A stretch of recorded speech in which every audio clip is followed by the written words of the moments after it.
Bea Alonso at Dimples Romana, dumayo pa ng chismis bago ang party.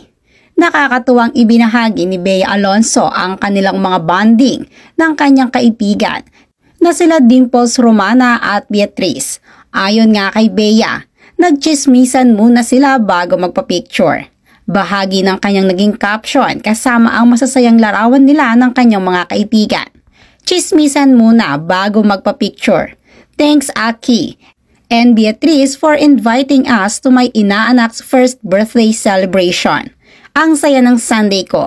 Happy birthday Adi, at tinagpa nga niya ang kanyang friends. Ann Curtis, may kakaibang ganda. Ganda ni Ann, pang Hollywood. Hindi nakaligtas sa mapanuring mata ng mga netizen ang tila kakaibang ganda ngayon at aura ng isa sa mga tsosa ng It's Showtime, walang iba kundi si Ann Curtis. Matapos nga ang pabangs na hairstyle ng isa sa mga host ng It's Showtime at matapos ang kanilang brandagulan ni Vice Ganda ay tila kakaiba naman ang kanyang naging aura sa sumunod na araw. Very long hair ito at talagang blonde ang kanyang buhok. Isa nga sa mga komento ng mga netizen ay talagang pang Hollywood umano ang ganda ni Ann Curtis, hindi lamang pang Pilipinas. Catherine Bernardo, napakalakas palang uminom. Super enjoy kasama sila Sofia Andres. Ibinahagi ni Sofia Andres ang kanilang paglilibot kasama ang kanyang mga kaibigan. Kabilang na nga dito ang isa sa kanyang BFF na si Catherine Bernardo.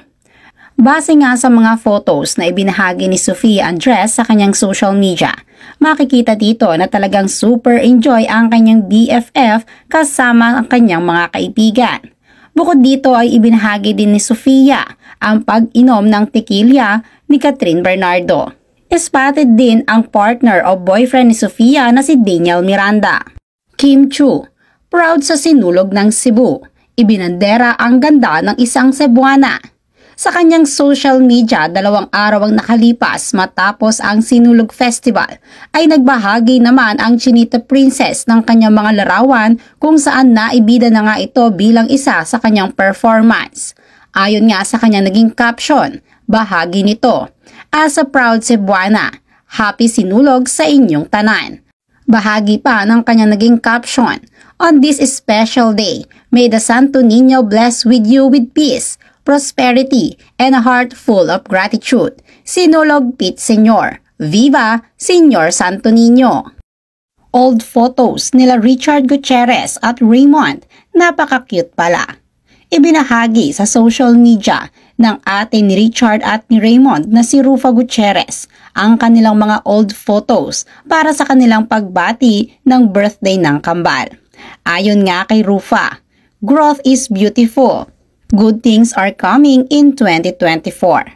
Makikita nga sa mga lumang larawan ang kanilang kabataan at makikita rin kung gaano talaga ka-cute si Richard at si Raymond na talagang napansin ng netizen na kamukhang kamukha ni Richard at ni Raymond ang bunsong anak nito na si Kai, kaya naman kinagiliwan ito ng mga netizens.